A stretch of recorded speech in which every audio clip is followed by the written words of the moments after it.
Happy Hour 1FM, Noah en onde. Il est avec nous, c'est le 1FM Comedy Club tous les jours à 17h20 et Noah le lundi se charge de nous dire ce qu'il s'est passé en Suisse. Donc ces 2 derniers jours, parce qu'on a loupé des choses pendant le week-end. Moi j'ai rien vu passer, on va voir ça tout de suite. Et on commence tout de suite au zoo de Bâle. Ils sont à la recherche de nouveaux lions. Et juste ça me rend heureux de savoir que quelqu'un, son boulot en ce moment, c'est de faire du shopping de lions. Et mon conseiller d'orientation me déçoit énormément. Il m'a jamais dit que c'était une option de devenir faire du shopping de lions. Et c'est vraiment vrai. Le zoo de Bâle a fait appel à un expert du marché européen de lions. D'accord. Donc, c'est fou comme titre. Expert du marché européen de Lyon. Imagine qu'ils viennent de Lyon en plus. Et donc, en gros, c'est le marché des lions est en plein mercato. Les plus petits zoos essaient de vendre leurs lions aux zoos de Bâle. Et évidemment, ils ont des critères pour le nouveau lion. Il doit être expérimenté et donc avoir déjà été chef d'une meute. Et il doit également être en mesure de s'imposer auprès des 2 femelles donc lyonnaises qui sont dans le zoo, dans le but, en fait, pour pouvoir les satisfaire, les 2 femelles, simultanément. Oui, les 2 femelles lyonnes et pas lyonnaises, du coup. Ouais, je sais, je suis mêlé, je me suis déconcentré. C'est ma faute. Et vous imaginez, heureusement déjà que c'est pas pour les jobs humains aussi, être en mesure de satisfaire 2 femelles simultanément. Et déjà, comment ils vérifient pour les lions également? Ils mettent un lion avec 2 lyonnaises dans une cage, puis ils sont là, allez Diego, impressionne-moi. C'est ça. On continue. Le canton de Vaud et le Québec s'associent dans le but de parler d'économie. Oh. Et je trouve ça beau, mes 2 origines qui se parlent d'argent. Et je vous le dis tout de suite, vous êtes perdants dans cette association. Ouais. Déjà, on met la moitié de nos finances dans le pourboire des serveuses et serveuses. Ça vous donne une idée de notre gestion d'argent.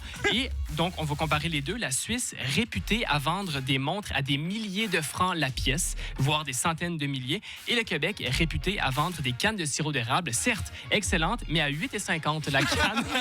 C'est des canettes, les cannes? Oui. Les cannes, oui, exact. C'est 500 grammes. Les grosses canettes, là. Oui, exact. Celles qu'on nous ramène quand quelqu'un allait en voyage. C'est ça, exactement. Elles sont excellentes, mais on n'a pas vraiment parlé d'argent. Non, c'est pas vrai. Pas le même business model. Non, c'est sûr. Non, pas vraiment.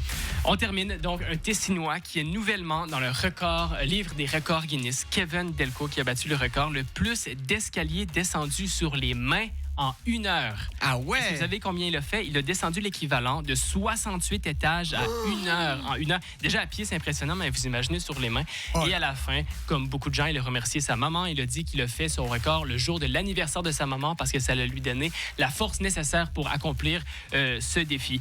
Honnêtement, c'est très touchant, mais je suis convaincu que l'anniversaire de nos proches n'affecte pas nos capacités physiques. En général, jamais quelqu'un m'a dit « Ah, moi, je fais 10 push-ups, mais hier, j'ai fait 350. C'était la ligne de mon frère. »